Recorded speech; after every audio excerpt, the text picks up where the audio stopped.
Doon namin tinatapon, linalagyan namin ng hollow block ang katawan, binibiyak ang tiyan para lumabas yung laman, tapos iahagis na.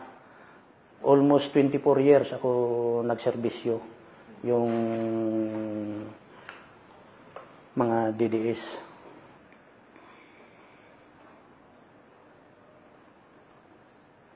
Ko si Edgar Matubato, nakatira sa Tamayong, Kalinan, Davao City.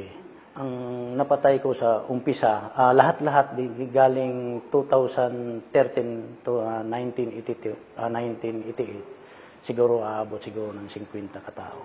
Kaya nga nagkukonsensya ako. Si Duterte talaga ang nagtatag ng DDS, ng Davao Death Squad. Siya talaga ang nagtatag yan. Kasali na yan ang Rebertornes, Police, at saka kaming civilian. Pero ang nag-uumpisa pa lang is Lambada Boys, kung Liquidation Squad. Ang nag-umpisa, 7 lang katao. Sa akala ko, mabuti yan, kay masama ang pinapatay namin. Yung pinapatay namin is rapist, drug poser, yung snatcher, yung ang binabaril namin. Hanggang tuloy-tuloy na yan. Hanggang pagka 1992, nadagdagan na kami ng mga Rebertornes, nagdami na kami. Yan na tinatag na ang pangalan na ang DDS kung Davao Death Squad. Talaga ang mga DDS, mga pulis dyan, walang nahuhuli na, nakabalita ba kayo na may nahuhuli nga DDS sa Davao City? Wala, kasi mga pulis din ang mga DDS. Mga pulis din ang DDS. Yan ang dumudukot.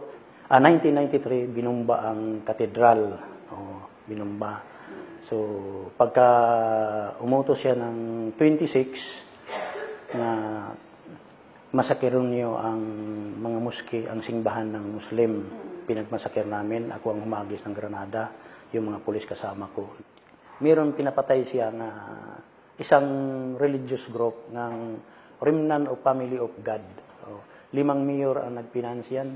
Pagkatapos naman, 2010, tumakbo si Prospero Noglares ng mayor kalaban ni Duterte. Kinidnap, tapo 5 tao. Pinatay namin, inisa-isa pagpatay namin doon sa Island Garden City, Samal. Ang dami pa naming yung si Paulo naman, 2013, may pinapatay si Vice Paulo Duterte. Inakyat namin yung bahay, kagalit lang niya. Nadamay din, 3 ang namatay. Isang babae, na matanda, mga 50 anyos, 2 lalaki. 2 lalaki ang namatay. Meron pang 3 babae na dinukot namin sa Barangay Obrero. Pinatay din nila. Hindi na ako sumali, naawan man ako, puro pa mga babae, mga bata pa.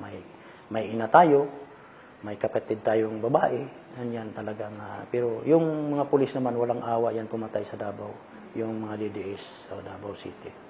Paano kayo nakaalis? Nagsabi lang ba kayo, nagpaalam? Hindi, yung ginawaan ako, nagpaalam ako nga hindi na ako, kay madami naman kaming pinag-train yung mga PO1, hindi man, naghihirap pa din, ang sweldo lang is 5,000, nangungutang na para makabili ng bigas, hindi ka naman umasinso ng trabaho. So, ang decide ko, matanda na ako, maghahanap buhay na ako ng kaparihong fair-playing trabaho. Pinagbantaan po ba kayo? Oo. Ako, nagdaan ako, mayroon pa akong sugat dito, tinorture ako ng 1 linggo doon. Tinorture ako ni Director Danao. Ang nasakitan ko pa, ang nagtorture sa akin, mga kasamahan ko din, para akong mga kapatid na, pero pinagpalit din ako nila. Yan ang nagsama yung loob ko. Bakit ginano nila ako? Hindi man ako nagawa ng masama sa kanila.